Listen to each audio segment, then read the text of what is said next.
Good morning, Northwest. Let's get right to that breaking news out of South Spokane this morning with reports a Spokane County Sheriff's deputy has shot someone. That shooting happened about 2:45 this morning at Thor and 3rd, right near the Fred Meyer along Interstate 90. KXLY4's Mike Gonzalez is there now. And Mike, we know at least one person is in the hospital.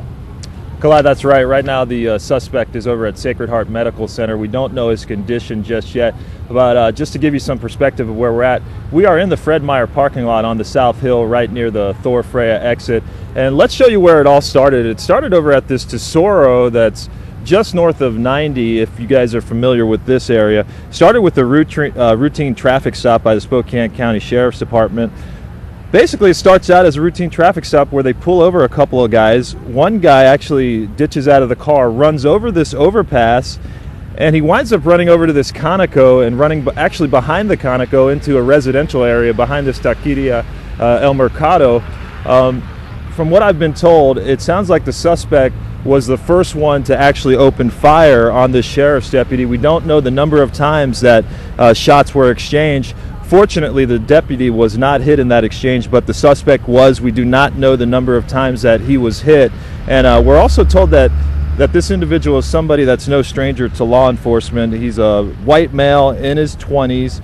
He's currently over at Sacred Heart Medical Center. Again, we don't know his condition, but we're going to bring in Brian Eckersley, who's a spokesman from the Spokane Police Department. We appreciate you joining us. So this kind of all started wildly. What you told me as a routine traffic stop earlier this morning, what do you know at this point and how the initial traffic stop transpired?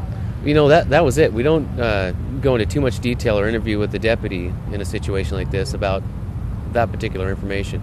But it was a routine traffic stop, and the guy who ran was a passenger. So what his motivations were in running, we don't know. What his motivations were on opening fire on the deputy, again, a bigger question that will have to be answered later. Also, some folks have asked me that I've been passing by about the driver himself. Has he been arrested, detained? Do we know anything about that? I know he's been contacted and interviewed, and I don't know if he's been charged with anything unrelated to the shooting part itself. But he's definitely going to be part of the investigation, obviously. Do we know the condition of this suspect at this point?